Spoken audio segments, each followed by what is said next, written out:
Welcome to బీజీఎన్ Telugu updates.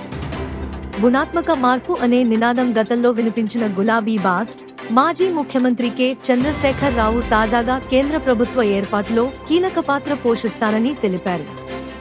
సంకీర్ణ ప్రభుత్వం ఏర్పాటు అనే కొత్త రాగం అందుకున్నారు.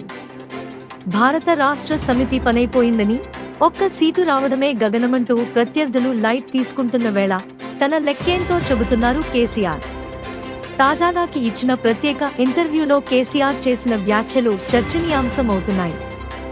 ఎన్నికల తర్వాత ప్రాంతీయ పార్టీలు కలిపి థర్డ్ ఫ్రంట్ గా ఏర్పడే అవకాశాలు ఉన్నాయని, ఇది అసంభవమేమీ కాదన్నారు కేసీఆర్. మరోవైపు థర్డ్ ఫ్రంట్ ఏర్పాటులో తాను కీలక పాత్ర పోషిస్తానని, కూటమి ఏర్పాటు కోసం సారథ్యం వహించడానికి ప్రయత్నిస్తానని కేసీఆర్ చెప్పారు. కేంద్రంలో థర్డ్ ఫ్రంట్ ఏర్పాటుకు ఎందుకు అవకాశాలు ఉన్నాయో కూడా చెప్పారు కేసీఆర్. ఎన్డీఏ కూటమి ఈసారి 200 సీట్ల వరకే సాధించగలదని ఆయన జోస్యం చెప్పారు. పెద్ద రాష్ట్రాల్లో ప్రాంతీయ పార్టీల బలం పెరుగుతోందన్నారు. అయితే తాను ఏం చేయబోయేది ఇప్పుడే చెప్పలేనని కేసీఆర్ వివరించారు. బీఆర్ఎస్ తిరిగి పుంజుకోవాలంటే ఈ లోక్సభ ఎన్నికలు చాలా కీలకం. అందుకే రాష్ట్ర వ్యాప్తంగా బస్సు యాత్ర చేస్తూ క్యాడర్లో జోష్ నింపుతున్న కేసీఆర్ ఢిల్లీ రాజకీయాలపై కొత్త లెక్క చెప్తున్నారు. కేసీఆర్ అయితే సంకీర్ణాన్ని బలంగా నమ్ముతున్నారు. మొదటి 2 విడతల పోలింగ్ సరళిని బట్టి ఈ అంచనాకు వచ్చినట్టు చెప్తున్నారు.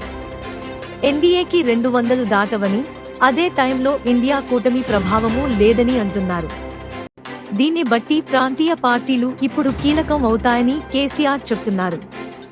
బీజేపీ, కాంగ్రెస్ లేని కూటమి సరైన సంఖ్యాబలంతో అధికారంలోకి వస్తుందనే దీనిపై ఇంకా క్లారిటీ రావాల్సి ఉందంటున్నారు. అంతేకాదు, ఈ మధ్య సంకీర్ణం మాట చెప్తున్న కేసీఆర్ అన్నీ కుదిరితే నామా నాగేశ్వరరావు కేంద్ర మంత్రి అవుతారని జోస్యం చెప్పారు.